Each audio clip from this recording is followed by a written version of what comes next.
Invocamos en mikono ya Kristo.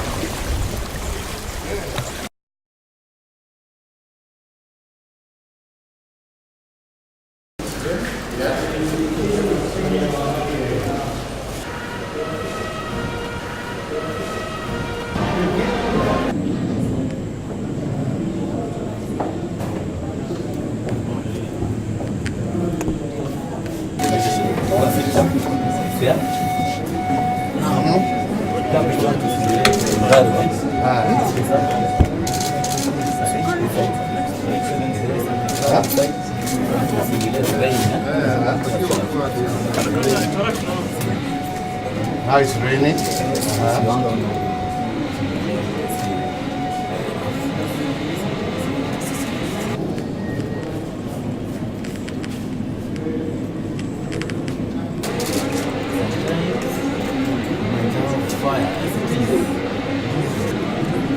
Oh, there.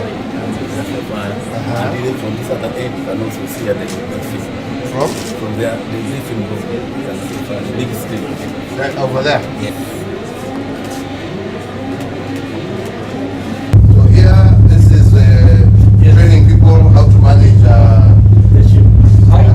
the bridge. I've become officers and I'm working on board the ship. Yes. As a young maritime nation, starboard, the left-hand side of the ship is port, and the back side of the ship is called astern.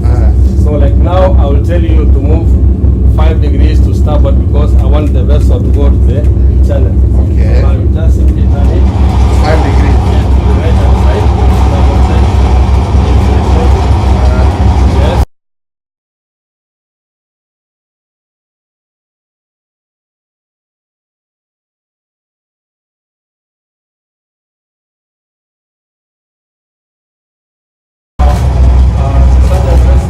Area whereby once we center this distance, What to expect of product?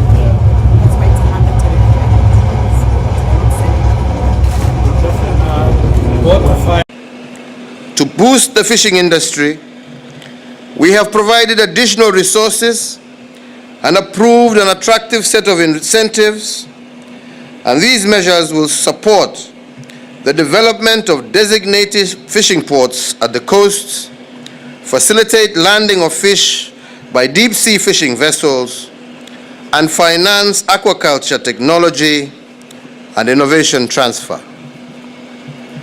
As part of this effort, and to ensure that we can land at least 30% of fish caught in our waters, all gazetted fish landing sites in our waters are now currently being recovered and secured for the benefit of the fishing community. In addition, construction works have commenced on 5 fish landing sites, notably Kichwa Chakati, Ngomeni in Kilifi County, Gazi, Kibuyuni, and Vanga in Kwale County, as well as 2 fish markets at Malindi in Kilifi and Likoni here in Mombasa. Our vision is to position our country globally as a nation that is harnessing its sea, ocean resources in a sustainable manner to benefit current and future generations. We are indeed emerging in the world, and we want to see ourselves also as a rising maritime nation. You will recall we hosted the Blue Economy Global Conference in Nairobi in November last year. In furtherance of our vision, we will also be co-hosting the UN World Ocean Conference with Portugal in Lisbon next year in June. Among the many benefits of such global events is the opportunity to establish new investment and partnership opportunities. Indeed, today we are taking two major steps towards recovering our lost dream. The first is the revival of the Kenya National Shipping Line. The shareholding agreement that we have signed today marks the beginning of a well-thought-out plan to transform the Kenya National Shipping Line into a world-class shipping line over the next 10 years. Kenya has always aspired to establish domestic shipping and maritime capacity. Indeed, in 1966, Kenya, Tanzania, Uganda, and Zambia formed the East African National Shipping Line, which at its highest throughput held a market share of approximately 11%. It was dissolved in 1980. The Kenya National Shipping Line was then established in 1987 as a national carrier to handle containerized exports and imports, freight cargo to and from the ports of Kenya. For various reasons, however, the Kenya National Shipping Line failed to grow into an effective national carrier. We are here today to revive that vision. The revival of the Kenya National Shipping Line will enable Kenya to benefit from the regional and global maritime transport value chain. For about 90% of Kenya's foreign trade is dependent on maritime transport. Taking part in our own maritime transport service will enhance the contribution of the sector to the national economy and make the cost of our goods that much more competitive. The Mediterranean Shipping Company has been a strategic partner of the Kenya National Shipping Line since 1997. The agreement we have just signed will thus deepen this partnership and enable the Mediterranean Shipping Company to more effectively support the revival of the Kenya National Shipping Line. The Mediterranean Shipping Company is the second largest shipping company in the world and the only one that owns both cargo and cruise ships. We are therefore fortunate that through this invigorated partnership, we can quickly grow our shipping capacity by riding on its wings. The agreement we have signed is expected to facilitate growth of traffic throughput at Container Terminal 2 to over 1 million TEUs, create 2,000 seafarer jobs, and 1,500 sea time training opportunities every year.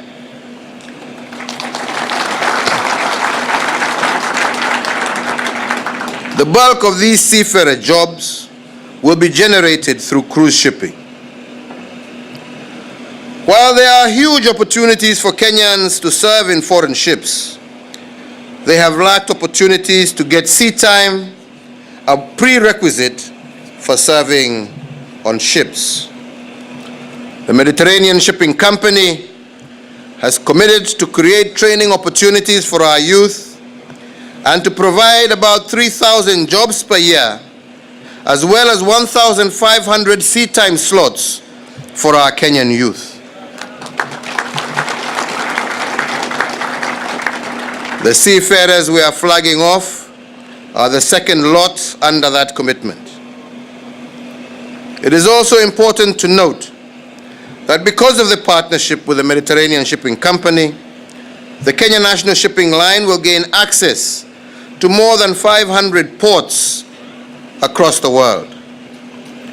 Moreover, that partnership will enable our shipping line to strengthen the cruise shipping sector, jumpstart tourism, and indeed coastal agriculture and agro-processing.